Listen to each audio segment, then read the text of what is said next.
Vous allez me faire le jeu de l'électricien et de la nymphomane. Un électricien se rend chez une cliente qui en fait est une nymphomane. Il va essayer de lui sauter dessus et patati patata. Bonjour madame, je viens pour changer les plombs du 4e.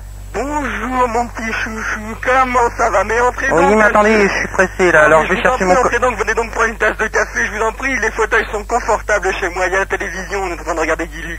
D'accord, cependant je crois qu'il faudrait quand même que j'aille voir le travail, les plombs, Ne les faites pas bougies. d'histoire monsieur, ne faites pas d'histoire, rentrez donc.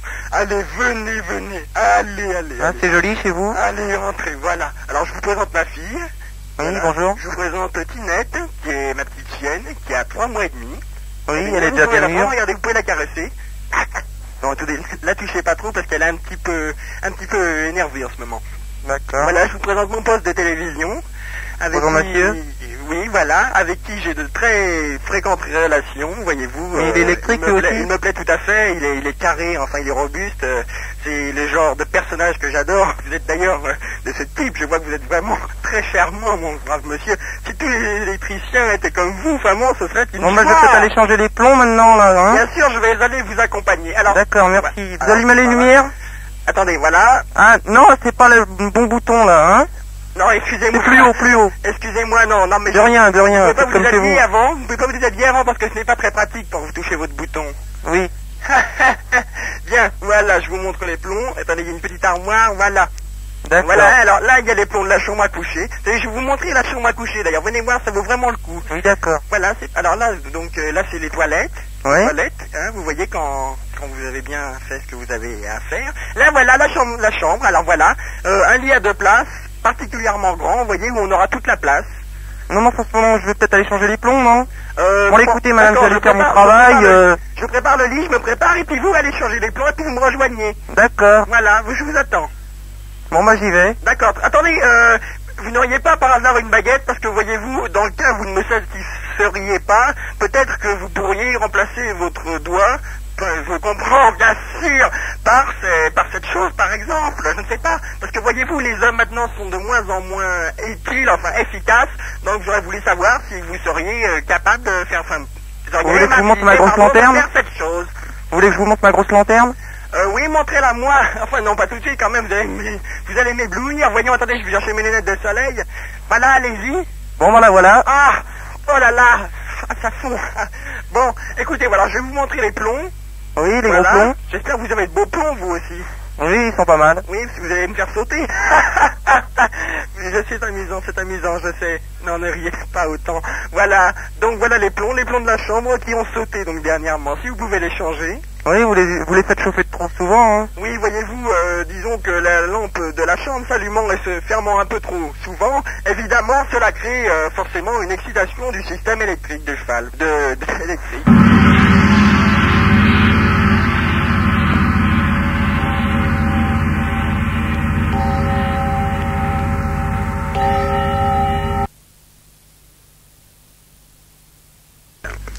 Vous allez me faire le jeu des hommes célèbres, c'est-à-dire que je vous donne le nom d'un homme ou d'une femme célèbre et vous me parlez de lui ou d'elle et vous me racontez sa vie. Alors l'homme en question, ce sera Léon Zitrone. Madame, mademoiselle, monsieur, bonsoir, vous êtes bien sur Radio Clout et j'ai l'honneur de vous présenter ce soir la vie du grand Léon Zitrone qui est né, comme chacun le sait, en 1862 et qui est décédé aujourd'hui, comme c'est triste, je pleure. Léon Zitrone est donc né un 31 février 1862. Il est né à l'âge de 2 ans, après 2 ans de gestation, pardon, je m'excuse, puisque chacun sait qu'on n'est jamais à l'âge de 2 ans, toujours jamais plus tard qu'1 an et demi. Et il est né, et ce n'était pas un divin enfant, car ses parents l'ayant abandonné déjà dans le caniveau, comme j'avais déjà dit tout à l'heure, malheureusement, il s'en remit rarement. Et c'est, d'ailleurs, on peut remarquer que quand on le voit le dos nu, sous un pli, on peut voir qu'il y a la trace d'un caniveau et la trace d'une morsure d'araignée. Alors, nous avons d'ailleurs une photo, nous avons apporté une photo de monsieur Léon Zitrone, voilà, je soulève le bon, et regardez, voilà, vous pouvez, au microscope, nous pouvons voir la trace de la morsure de l'araignée qui l'avait mordue. Nous avons suivi Léon Zitrone dans toute sa scolarité. Léon Zitrone était un élève complètement nul. Il martyrisait ses professeurs en leur donnant des tapes aux fesses quand c'était des hommes et des grandes tapes dans le dos quand c'était des femmes. C'était le contraire, ça ne fait rien. Et ce pauvre garçon qui se faisait toujours baffer par ses profs à la suite de ces sinistres incidents, était terriblement malheureux et pour se remettre de ses peines, il allait tout simplement faire le marché pour sa grand-mère qui était dans un piteux état dans son fauteuil roulant et qui n'avait pas de frein, je le signale, car c'est très important pour la suite de l'histoire. Il allait faire le marché, il allait au marché, je crois, de Saint-Ouen, et il revenait souvent avec un caddie qu'il avait volé au Monoprix d'à côté, et il revenait chez sa grand-mère, et un jour, sa grand-mère qui s'était élevée pour aller déféquer aux toilettes, je m'excuse de le dire, mais il faut que je le dise, parce que, voyez-vous, la vie de Léon Zitrone n'a pas toujours été vraiment quelque chose de très amusant. Et cette pauvre grand-mère, en allant se rasseoir dans son fauteuil roulant, car elle avait un fauteuil roulant, elle était dans handicapé moteur, elle s'assit dans le caddie. Le caddie qui avait un frein. Alors croyant qu'il n'y en avait pas, elle se cassait la gueule dans les escaliers, elle battit le record des cabrioles dans les escaliers, surtout que c'était un escalier de 264 marches, il me semble. 65, oui c'est ça, 265 marches, et elle fit exactement 18 cabrioles et demi, car évidemment la tête avait arrêté la chute. Alors Léon Zitrone, voyant ce spectacle lugubre, elle a tout de suite léché la nappe de sang, et c'est ainsi qu'il mit ses lunettes, parce que voyez-vous, le sang pénétrant dans ses yeux étant faits en billes de plastique, chacun sait que les yeux des billes en billes de plastique sont très fragiles au sang, par conséquent il a dû se mettre des faux yeux et des lunettes par-dessus pour un point que ça se voit. Léon Zitrone s'est marié à l'âge de 47 ans. Il s'est marié avec sa fille, qu'il avait eue un petit peu plus tôt. Sa fille avait 51 ans. Ils ont eu chacun 30 enfants, il me semble. 30 c'est ça. Excuse-moi, je regarde ma petite fiche. Et chacun d'entre eux devint malheureusement un pauvre macabé, car chacun a été bouffé par Léon Zitrone. C'est ainsi qu'il eut son bide énorme.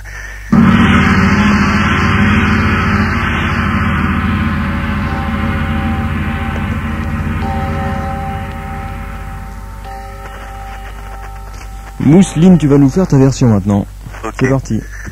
Mesdames et messieurs, bonsoir. Ici en direct de Chanlon, nous allons nous raconter ce soir la vie du grand Léon, de l'inestimable, du grandiose, de cet homme débordant de la télévision, engendré d'une bouée phénoménale qui lui permet de flotter, n'est-ce pas? Léon Zitrone fut engendré en 1292. Tout petit déjà, à l'école maternelle, le grand Léon dessinait des chevaux, n'est-ce pas? Avec une attirance particulière pour ce type d'équidés, venu d'Amérique du Nord, au quaternaire, n'est-ce pas? Mesdames et messieurs, bonsoir. Et c'est alors que les armées de Charlemagne... Non, pardon, excusez-moi. Je disais donc Léon Zitrone, tout petit déjà, suivant sa scolarité, d'une façon brillante, mais ô combien brillante, ayant une affection particulière, mesdames et messieurs, pour le russe. Cette langue ô combien difficile, n'est-ce pas, doublée de langue qui n'est pas morte, bien sûr. Bon, Léon Zitrone prit donc son envol vers une carrière ô combien brillante, mais c'est alors qu'il rencontra le truc Zuc Malkoué.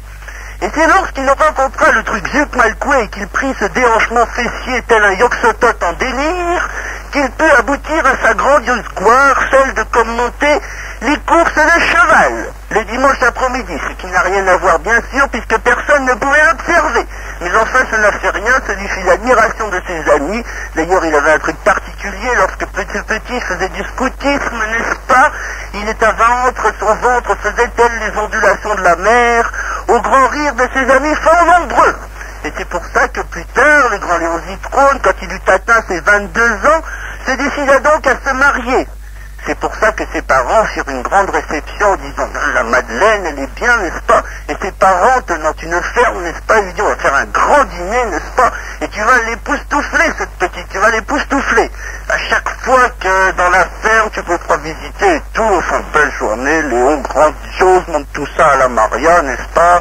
Et tous les samedis soirs, après, n'est-ce pas, ils allaient danser la Java, enfin bref, c'est une idylle merveilleuse. Au bout de quelques années, il y au monde un petit homme qui reçut le dénom de Tronzizi, n'est-ce pas? Il était tout petit, contraire à Léon, qui lui, fort dans sa chair, attendait un beau, gros et bel enfant qui puisse succéder à son père, n'est-ce pas? Mais la Marie, un être fragile, mit au monde un enfant chétif, excusez-moi, mesdames et messieurs, et c'est alors que ce petit fort génial se cassa la gueule. Alors le pauvre Léon, combien fait, il faisait un mort sur la voie et il remettait un autre enfant. Après l'avoir mis...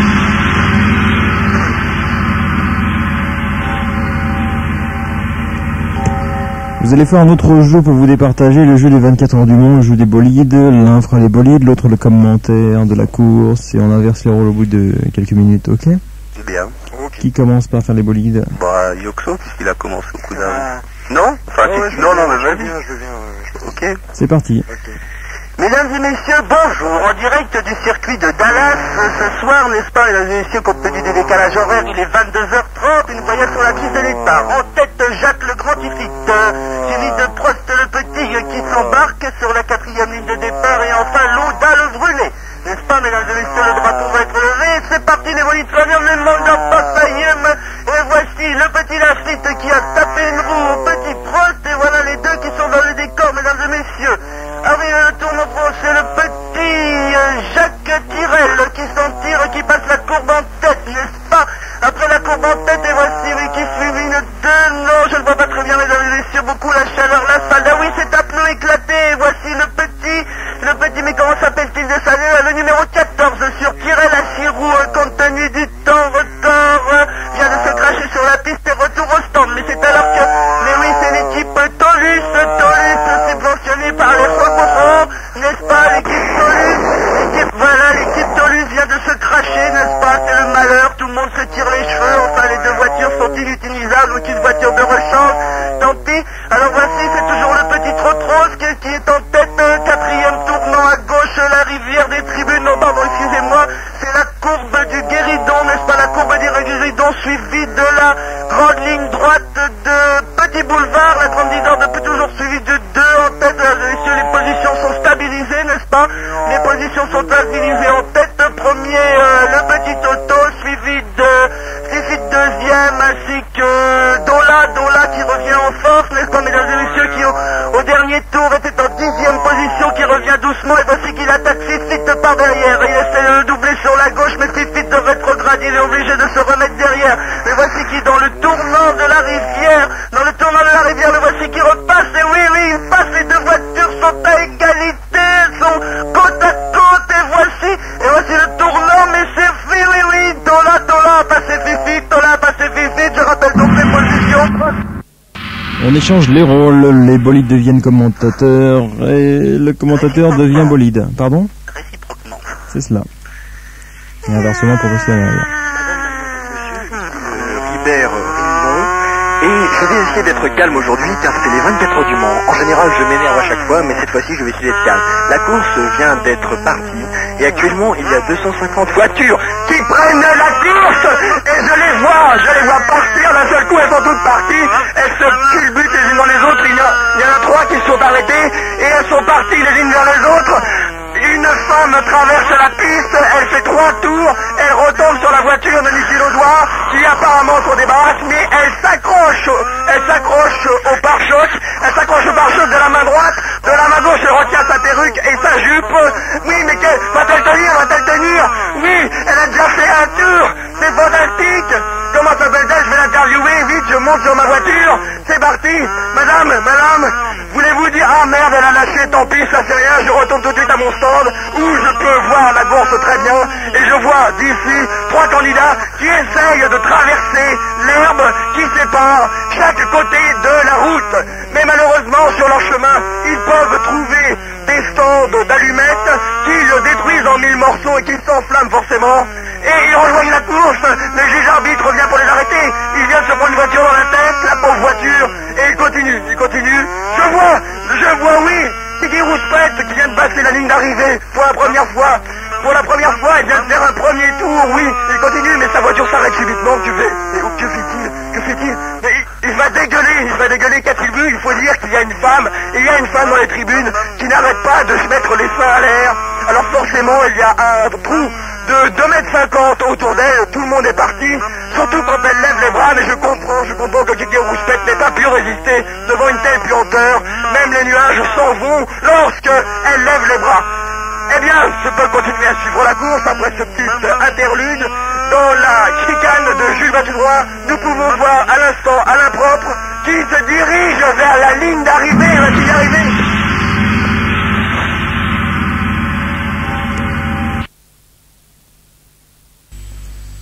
Vous allez me faire le jeu du discours une nouvelle fois, mais un jeu du discours de banquet cette fois-ci. Vous êtes le père d'un des mariés. Les gens claquent dans leurs mains pour que vous fassiez un discours.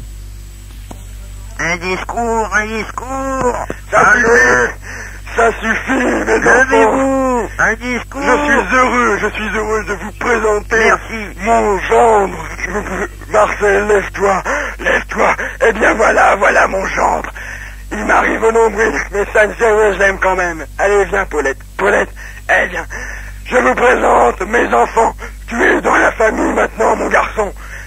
Voilà, je te serre la main, bravo. Eh bien voilà, je suis heureux, mes amis, car aujourd'hui, je marie ma fille, pardon. Ça ne fait rien, parce que voyez-vous, mon fils, je l'ai marié hier avec son petit ami. Il est homosexuel, mais ça ne fait rien. Mesdames, messieurs, cousins, cousines, frères, sœurs, papa, fillette, eh bien, je suis heureux de vous présenter Marcel Bâton Rouge, qui, aujourd'hui, donne son nom à ma fille, qui, toute sa vie, va devoir prendre ce nom débile, ce nom fantastique, qui a connu, pendant des générations entières, la gloire et la lumière. Merci. Cet homme, c'est aussi fétiche qu'il est un grand courageux. En effet, il a commencé à travailler à l'âge de 5 ans, à ramasser les poubelles dans les rues et à les mettre dans les camions, comme vous avez pu vous rendre compte. Apparemment, il s'est mis dans le camion avec la tête qu'il a. Ses parents n'ont pas pu lui acheter un moule pour sa tête.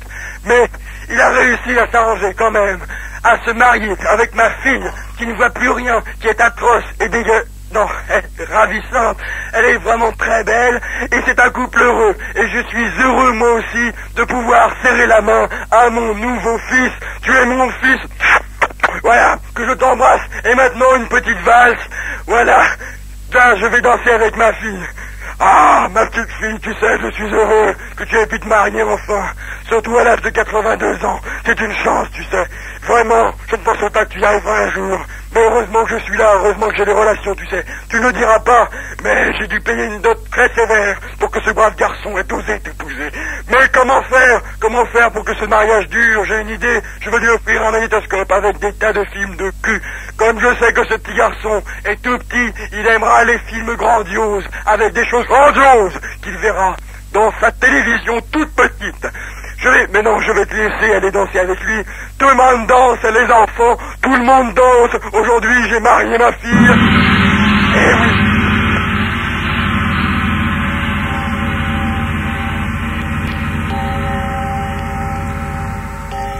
Maintenant, Der Bomber, c'est toi, si Oxytocin te le demande, qui va faire un discours sur ce banquet. Un discours. Ouais, un discours. Allez, papa, un discours. Oui, écoutez. Ouais. Excusez-moi. Ouais. Je vous ai invité à se banquer aujourd'hui. Ouais. C'est pas pour rien. C'est Ouais. pas pour bouffer et Ouais. vous saouler la gueule, bande de petits salopards. Ah, non. Si je vous invitais, c'était pour célébrer ma réussite financière, sociale, et la création, malgré mes 126 printemps l'année prochaine, de ma nouvelle société de correspondance par correspondance. En effet, si après de longs mois de travail, j'ai réussi à accumuler autant d'argent, de célébrité et de capital, c'est peut-être grâce à Jérôme Glandu, mon associé et néanmoins ami de longue date, puisque je connais depuis à 98 ans l'année prochaine. Donc, cette société que je l'ai bâtie de mes mains, que j'ai dû salir et ensuite laver, surtout car j'ai fondé une société Saint-Marc qui permet également, après s'être sali les mains pour bâtir cette société, de se les laver. Voilà déjà un réconfort tout de suite avant que les ventes me propulsent au sommet. Ah, mon ulcère me propulse au sommet de la célébrité et également du pouvoir, car j'ai l'intention d'agrandir mes capitaux et de construire d'autres sociétés. Notamment, je vais racheter Playboy. Et oui, je vais racheter Playboy. À mon achat n'est pas très sérieux, mais j'ai quelques amis photographes et notamment, je connais un ami, et oui, car ça serait un Playboy, je dirais plutôt un Q-Playgirl, puisque je vais également fonder une société, étant donné que vous connaissez je dirais, mes mœurs un peu spéciaux. Donc, je vais fonder Playgirl. J'ai également Thibaut de l'Arnaque qui a également été d'accord pour poser, ainsi qu'Antoine de Rastaglio, sans parler de Jean-Luc Godard, sans parler de Jean-Paul Monventre, Jean-Paul Belmondo. Enfin, c'est plus logique étant donné que ça soit Playgirl. Également une société de presse, d'information, également une émission sur Canal+, sans parler d'une nouvelle fréquence de radio, fréquence Guéridon. Merci beaucoup.